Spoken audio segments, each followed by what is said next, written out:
This is how I make an old-fashioned. Start off with some ice. It would be better to have fancy ice, like one big chunk. I like Buffalo Trace, but this does in a pinch. It's pretty good.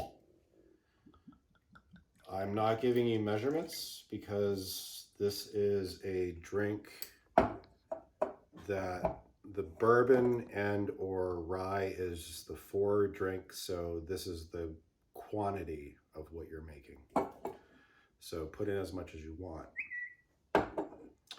Add a little triple sec if you'd like.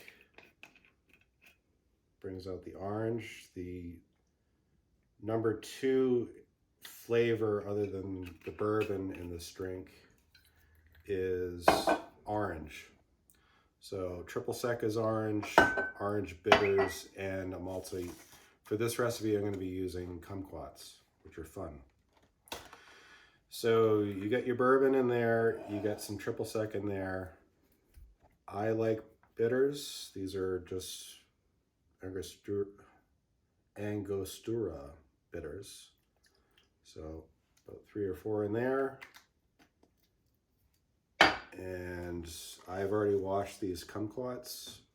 Traditionally use a orange peel, but kumquats have a concentrated orange flavor, and they kind of taste like, well, they are orange peels that you're eating, but they have that bitter quality to them, so they're pretty good. So I'm going to take the ones without the seeds, throw them in there. They also look kind of cool in the glass.